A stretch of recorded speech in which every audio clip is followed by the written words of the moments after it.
Mario here. So, June is almost over. My birthday came and went, and it was a blip on the radar. Because why? Because coronavirus ruins everything.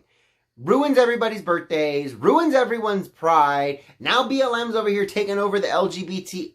You guys, the BLM is a farce and a joke. And the reason I say that, and it's not that their message isn't something that we all should be listening to. Yes, Black Lives Matter. We all get that. But the fact that their movement is funneling money into the Democrat Party, and it's been exposed on more than one occasion, is definitely something that's pause for concern.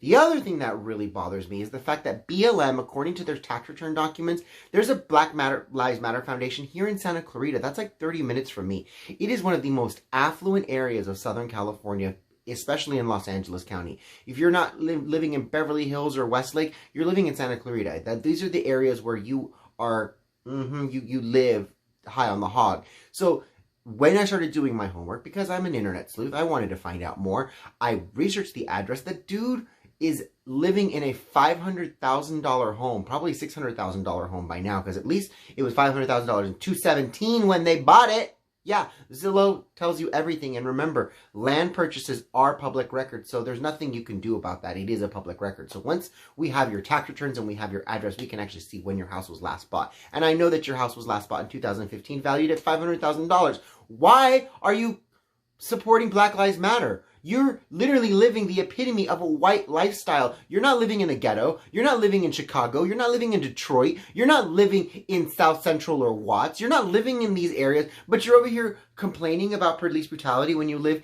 in a 90% affluent white area? Like, really? Like, who is this founder? Why is this person given so much clout? And then when you start finding out that they happen to be in bed with the Democrats, and a lot of that money ended up going to Joe Biden, coming out of his basement and teeth falling out.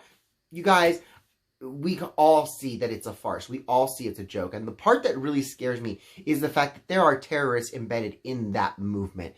I've seen them. My friends have been attacked by them. We have noticed them not just in our own rallies, but we've seen them in news articles. They are finding Hamas embedded in the BLM rallies. They are here to destroy our country. They want to destroy our cities. They want to disband the police. What do you think is going to replace the police in Minneapolis? It's a huge, huge, huge barbaric import community. So don't think that if they're going to get rid of the police, they're not going to replace it with something, and it's going to be something like what happened in New York.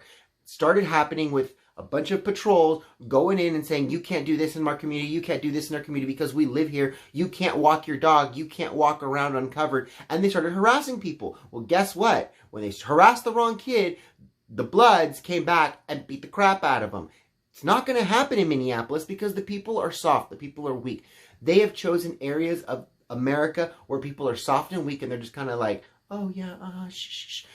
Utah's another great example. The Mormons, they're not going to fight back. They're not going to argue with you. They're just going to kind of take a hands-off approach and just kind of live and let live. And little do they know that the people who are being imported into their communities would want nothing more than to eliminate them completely. So, you guys, we all need to start waking up. We need to start sharing these articles. We need to start seeing who's attending these rallies, because when you start looking at who's attending these rallies and who is in charge of these rallies, you can see that they don't love your country. They don't love our country. They want nothing more than to destroy it, just like they're destroying statues, just like they destroyed statues in the Middle East.